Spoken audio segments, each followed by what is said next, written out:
15 वर्षों के राजद के शासन में उनको अपने माता पिता के राज में एक बार झांक कर देख लेना चाहिए। और आतंक के वातावरण में साए में जी रहे थे, उनके बाद लोग निकल नहीं सकते थे। बिहार के आदरणीय मुख्यमंत्री श्री नीतीश कुमार, आदरणीय उप मुख्यमंत्री श्री सम्राट चौधरी श्री विजय सिन्हा जी एवं अन्य सभी विभागों के मंत्रियों को अपनी ओर से, अपने क्षेत्र की ओर से, खजौली की जनता की ओर से धन्यवाद और अभिनंदन करने के लिए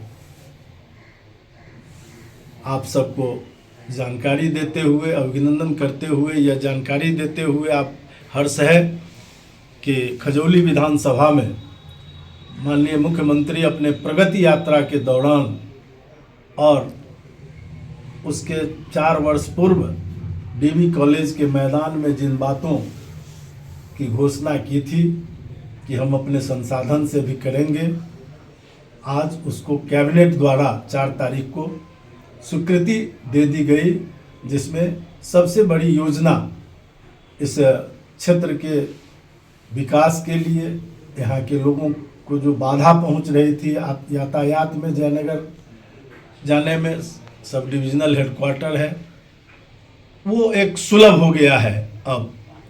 और सुलभ होता इसलिए दिख रहा है कि कैबिनेट ने 178 करोड़ रुपए की लागत से जयनगर शहीद चौक पर NH 527B पुराना NH 105 पर समपार पथ, जो ओवर ब्रिज जिसको हम लोग बोलते हैं, उसके निर्माण का मार्ग प्रशस्त हो गया है और कैबिनेट द्वारा उसकी स्वीकृति मिल गई है।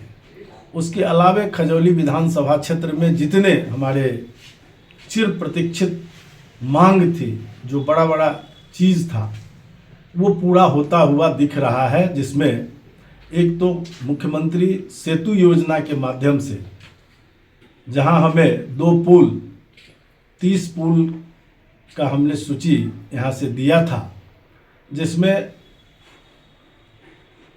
वहाँ ये तय है कि जितनी राशि है, राशि के अनुपात में प्रतिवर्ष पुल निर्माण का कार्य चलता रहेगा।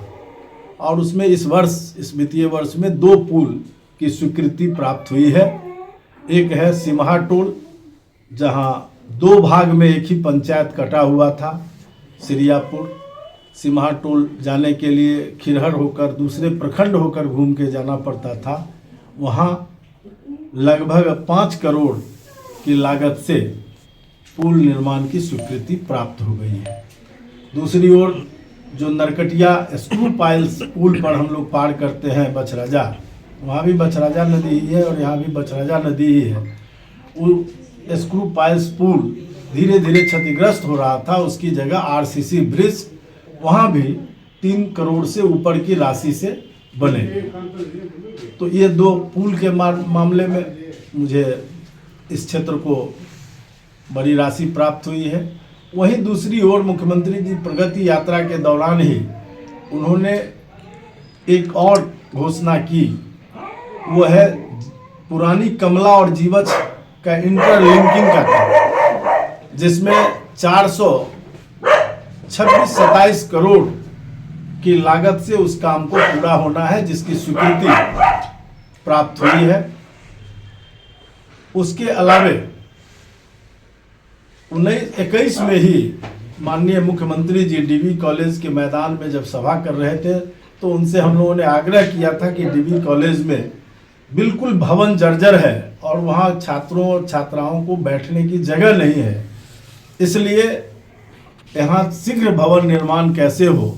तो माननीय मुख्यमंत्री जी ने आश्वासन दिया था कि इस क्षेत्र में भी हम प्रयास करेंगे, और लगातार हम लोग पत्र लिखते रहे, लगातार सवाल उठाते रहे, और अब जाकर 14 करोड़ की राशि का आवंटन प्राप्त होने का पत्र डीवी कॉलेज को प्राप्त हो चुका है। अब कार्यारंभ भी शीघ्र हो जाएगा। यह भी एक बड़ा शिक्षा के क्षेत्र में बदलाव और बड़ा काम हुआ है, जहां एक और प्रत्येक पंचायत में अब हाई स्कूल प्राप्त हो गया। कभी हम लोगों को 2-4 हाई स्कूल करवाने के लिए बड़ी मशक्कत करनी पड़ती थी, आज सभी पंचायतों में हाई स्कूल उपलब्ध है। शिक्षक भी लगातार आवश्यकता अनुसार प्राप्त होते जा रहे हैं। जहां कमी है उसको भी आगे की बहाली में पूरा करने की सरकार की योजना है। वहीं ग्रामीण कार्य विभाग से जितनी बहुत सारे पुराने सड़कों का मरम्मती का कार्य पूरा हुआ, जिसमें 11-12 तो एक ही कॉन्ट्रैक्टर लेकर बैठा हुआ था केवल बासोपट्टी में, वो सारा काम लगभग अब पूर्ण हो चुका है। एक में अधूरा है, बाकी सभी काम पूरा हो गया है। जयनगर में भी जो मरम्मती का काम था वो लगभग पूरा हो गया या नहीं तो ऑनगोइंग है। बासोपट्टी में 2 सड़क जो बहुत ही महत्वपूर्ण, 3 अत्यंत महत्वपूर्ण सड़कें थी लंबी लंबी, जिसमें एक बलाट से लेकर बासोपट्टी PMGSY, एक दूबी से लेकर बासोपट्टी PMGSY और एक कारी यादव हाउस बैरा से बासोपट्टी तक MMGSY, जिसमें 2 सड़कों की स्वीकृति की सूचना आज मुझे प्राप्त हुई है, जिसके लिए हमने गैर सरकारी संकल्प जो विधानसभा में हम लोग 15 दिन के सत्र में एक ही प्रश्न वैसा कर सकते हैं, उसके माध्यम से हमने मंत्री से अनुरोध किया था और मंत्री जी ने बड़ी विनम्रता से कहा था कि आप बैठ जाइए, हम शीघ्र निर्माण के लिए कार्रवाई करेंगे। और आज उसकी स्वीकृति भी मिल गई है इन दोनों सड़कों का भी, और उसका बल्कि अपग्रेडेशन भी होगा। उन्नयन, मुख्यमंत्री उन्नयन योजना में अब दूबी से लेकर जो बासोपट्टी तक सड़क 8 से 9 किलोमीटर की है, वो 5.5 मीटर चौड़ी सड़क के रूप में उसका निर्माण होगा। भारतमाला प्रोजेक्ट भी जैसे रुका हुआ था, उसके लिए भी हम लोग उस दिन समीक्षा बैठक में माननीय मुख्यमंत्री से अनुरोध किया कि 10% भी इसमें अभी तक काम नहीं हुआ है। और उसके बाद देखने में आ रहा है कि तेज गति से DM ने उसका उद्घाटन भी किया और सब कुछ करके अब तेज गति से जो ग्रीन फील्ड है उसमें वहाँ काम तेज गति से चल रहा है और उसका काम NH भी अपने गति से कर रहा है। मुझे लग रहा है कि उमगांव से लेकर जो कलवाही तक हम लोगों के क्षेत्र में ज़्यादा महत्वपूर्ण है, वो सड़क भी पूरा शीघ्र हो जाएगा, ऐसा मुझे उम्मीद है। देखिए, एक नैरेटिव सेट करने की कोशिश की जा रही थी लोकसभा चुनाव के बाद कि आदरणीय नरेंद्र मोदी जो भारत के प्रधानमंत्री हैं, उनकी लोकप्रियता घटती जा रही है। लेकिन आपको ये मालूम होना चाहिए कि दुनिया की बड़ी बड़ी ताकतें नरेंद्र मोदी को तीसरी बार रोकने के लिए लगी हुई थी, लेकिन उसके बावजूद तीसरी बार बहुत अधिक एंटी इनकम्बेंसी हो जाता है। लेकिन उसके बावजूद हम लोग जितना सीट लाए, भारतीय जनता पार्टी जितनी सीट लाकर सरकार बनाई है, शायद 3 चुनाव कांग्रेस का अगर आप जोड़ दीजिएगा पिछले 3 लोकसभा का, तब भी उसके बराबर का सीट नहीं होता है। फिर भी एक नैरेटिव सेट किया जा रहा था कि जैसे कांग्रेस कोई बहुत बड़ी जीत कर आ गई हो, भारतीय जनता पार्टी हार गया हो। इस प्रकार से हमारे कार्यकर्ता में भी थोड़ी बहुत मायूसी देखने को मिल रही थी। लेकिन जब लगातार महाराष्ट्र का चुनाव, हरियाणा का चुनाव और उसके बाद जब कल दिल्ली का परिणाम आया है, तो सारे लोगों को चौंका दिया है और नरेंद्र मोदी फिर से अपनी पूरी लोकप्रियता के साथ दुनिया के सबसे लोकप्रिय नेता के रूप में कायम है। ये बात आज सब लोग मान रहे हैं फिर से। और दिल्ली की जीत हमारी है, अब बिहार की बारी है और बिहार में भी 2025 में हम लोग एक बड़े अंतर से जीतेंगे। 225 सीट पार करेगी NDA और अपने ही रिकॉर्ड को हम लोग तोड़ेंगे। जो 2010 में जो सीट आई थी NDA को, उससे बढ़ते हुए हम लोग 225 सीट को पार करने का लक्ष्य लिया है।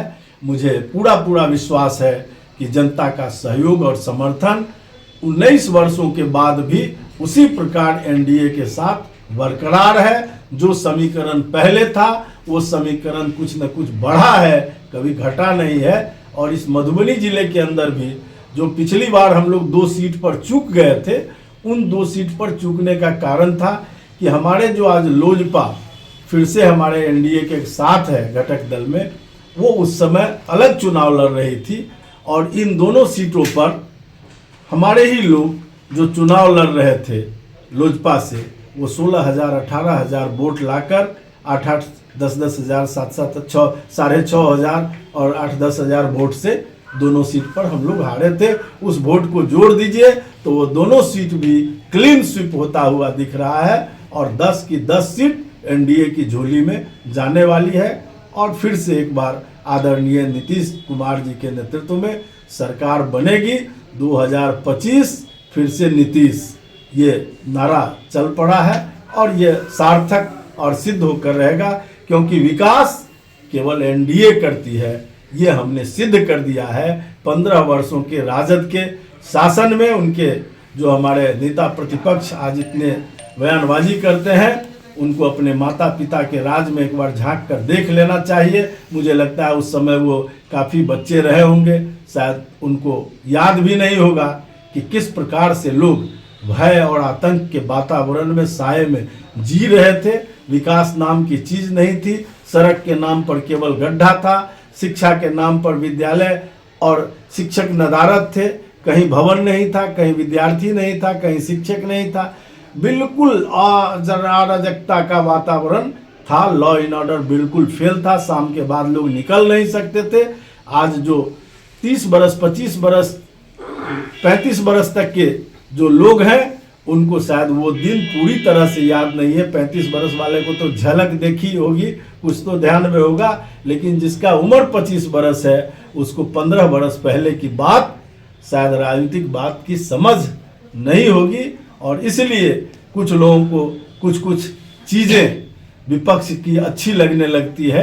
मैं उनको विश्वास दिलाता हूं ऐसे लोगों को कि एनडीए ही विकास कर सकता है। कल तक 10 घंटे में जो यहाँ से पटना जाने में लगता था, आज बिहार के किसी भी कोने से पटना जाने में 5 से 6 घंटे में पटना हम पहुँचते हैं।